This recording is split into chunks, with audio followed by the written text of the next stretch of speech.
आज हम लोग सीखेंगे व्यंजनों को मिलाना या जोड़ना। कैसे व्यंजनों को यानी कि शब्द को क ख ग को जोड़कर कैसे शब्द बनाते हैं, जोड़ना सीखेंगे। तो जोड़ने का, व्यंजनों को जोड़ने का नियम 11 नियम होता है। 11 नियम के मिलने के बाद शब्द बनाया जाता है। तो सबसे फर्स्ट नियम देखेंगे। व्यंजनों फर्स्ट नियम क्या कहता है? व्यंजनों को मिलाते समय ध्यान रहे कि कागज से कलम हटे ना और जहाँ से पहला खत्म हो वहाँ से दूसरा स्टार्ट हो। जैसे शक, तो स यहाँ से स्टार्ट हुआ, क यहाँ खत्म हुआ। कागज से कलम उठाना नहीं चाहिए। जैसे ये हो गया स क, कागज से कलम उठाना नहीं चाहिए, पहला नियम है। इस तरह से ल हो गया, ल और र। दूसरा नियम क्या कहता है? जब दो व्यंजन मिलते हैं तो इस बात का ध्यान रखना है कि नीचे आने वाला ऊपर जाने वाला प्रथम अक्षर कॉपी की रेखा पर होगी, दूसरा अक्षर लाइन से कहीं भी आ जा सकती है। जैसे टप लिखा हुआ है तो लाइन में सटेगा पहला अक्षर, दूसरा कहीं भी आ जा सकती है, चाहे ऊपर चाहे नीचे। ट प है तो नीचे आ गया। इस तरह से हो गया दूसरा नियम। उसी तरह से फट है तो फ ट नीचे आ गया। तीसरा नियम को देखेंगे। तीसरा नियम क्या कहता है? तीसरा नियम है आड़े अक्षर अगर पहले आते हैं और इनके बाद आने नीचे आने वाला अक्षर आते हैं तो ये रेखा के ऊपर लिखे जाते हैं। सबसे पहले आड़े अक्षर समझेंगे।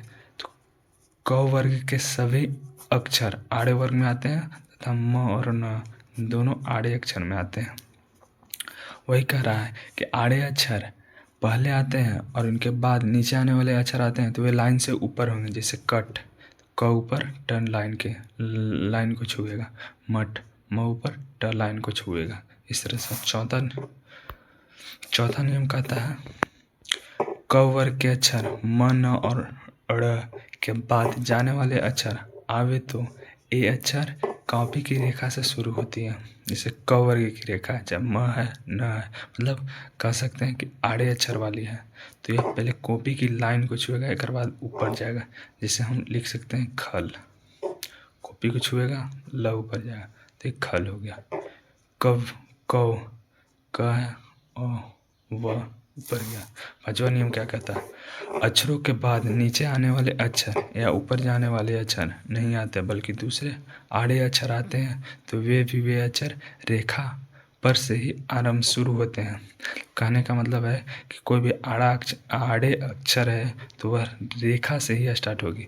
जिससे मन हो गया तो म यहाँ से शुरू हुआ, लाइन से शुरू है। जैसे लिख सकते हैं नम, आड़े अक्षर में आता है न म दोनों, तो सबसे पहले न लिखेंगे, उसके बाद म लिखेंगे तो नम हो गया। उसी तरह से कन।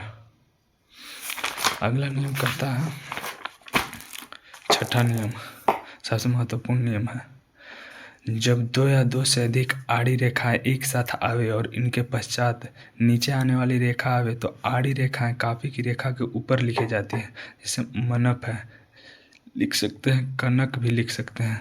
तो क हो गया, न हो गया, क हो गया। इस तरह से कनप है, क हो गया, न हो गया, प हो गया, कनप। सातवां नियम का कहता है पहले अक्षर का स्थान निर्धारित होने के पश्चात दूसरे अक्षर इससे मिलाकर लिखे जाते हैं, उनके स्थान पर विचार नहीं किया जाता है। मतलब पहला अक्षर को स्टार्ट करना है कहीं से, दूसरा अक्षर को लिए लाइन निर्धारित नहीं किया जा सकता। दूसरे अक्षर इससे मिलाकर लिखे जाते हैं, इसके स्थान पर विचार नहीं किया जाता। उसके स्थान पर विचार नहीं किया जाएगा कहाँ जा रहा है, ऊपर जा रहा है या नीचे जा रहा है।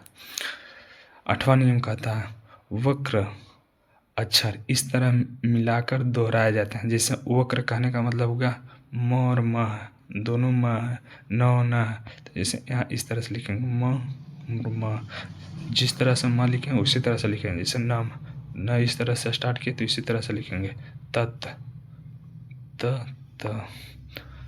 स, इस तरह से।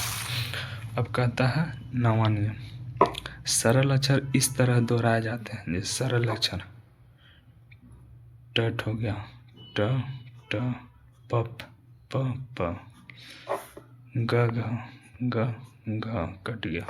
इस तरह से हो गया। अब 10वां 10वां नियम क्या कहता है? च वर्ग के अक्षर और र और ड़ जब दूसरे अक्षर से मिलते हैं तो ऊपर और नीचे की लिखावट से पहचाने जाते हैं। मतलब पहचाने जाते हैं। च और र के कोण का विचार नहीं रह जाता है। च वर्ग के अक्षर नीचे की ओर और र और अड़ा ऊपर की ओर लिखा जाता है।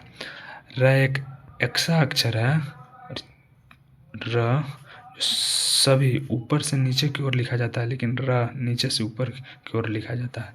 च ऊपर से नीचे की ओर लिखा जाता है, तो उसी को इसमें कहता है कि कोण का विचार इसमें नहीं किया। जैसे पच है तो पाया च हो गया, पर है तो इसमें कोण का विचार नहीं होगा। 10वां नियम कहता है।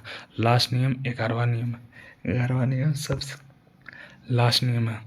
स दाया बाया और ल र नीचे ऊपर नियमानुसार लिखे जाते हैं। जैसे लल हो गया तो लल ऊपर से आया तो फिर इसी तरह से होगा। इन्हें कि ल ऐसे लिख दिया और फिर एक तो ल ऐसे होता तो लिख दिया, गलत हो जाएगा। इस तरह से 11 नियम था व्यंजनों का जोड़ने का।